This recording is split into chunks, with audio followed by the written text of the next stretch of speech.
台语听有无？逐工报新词。各位观众朋友，大家好，我是阿信老师，欢迎大家收看今仔日的台语听有无？喙齿啊，是咱身体内面介特别的器官啊，要食要讲话，拢得用到伊啊。其实啊，伫无共的语言内面，对喙齿的用法也无共哦。今仔日咱的台语听有无，特别来和观众朋友做伙来比较台语和华语内面和喙齿有关系的意思啊。喙齿用来甲细项物件放入来喙内试滋味啊。伫台语内面有3种用法啦：担、拿和钻啊。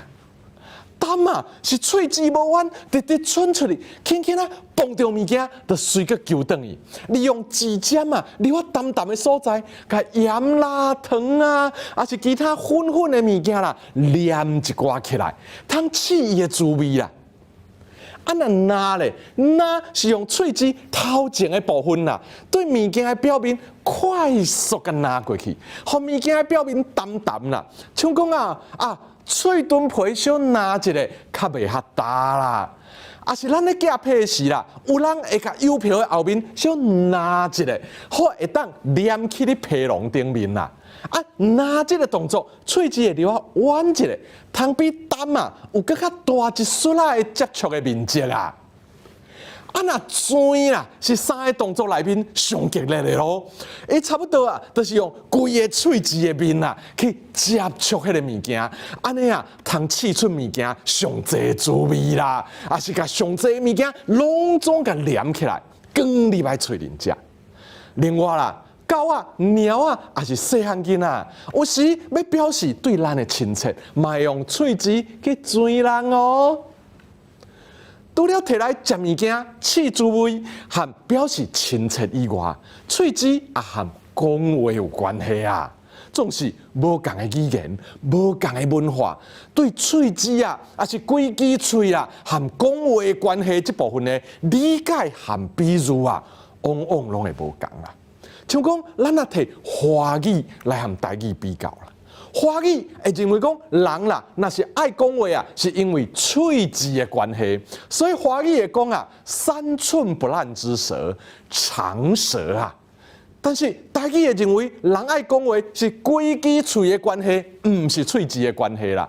所以3寸不烂之舌的台语，咱会讲啊，一支喙好锐锐啦。啊，那长舌，咱会讲长喙讲。啊，迄个长喙讲诶，唔知要讲偌久才轻煞啦，亲像安尼。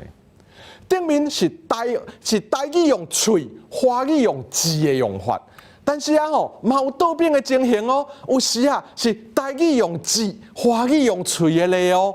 像讲啊，台语认为讲话讲袂清楚，是因为喙齿的关系，所以咱会讲啊，讲话会假字，还是讲话会大字啊，还是大字安尼啦，这个假字啊是暂时的状况啦，那大字就是持续的情形哦。台语的大字和假字，华语拢会当讲是口字。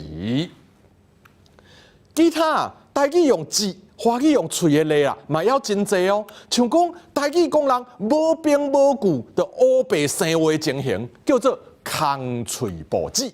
华语就讲这是信口开河。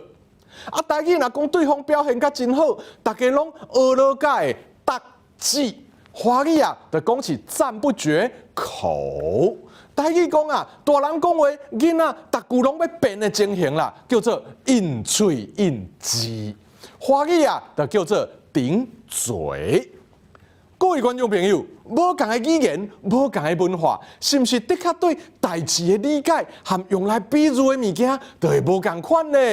今仔日的台语听有无就讲到这，感谢观众朋友的收看，咱个时间交等好，super。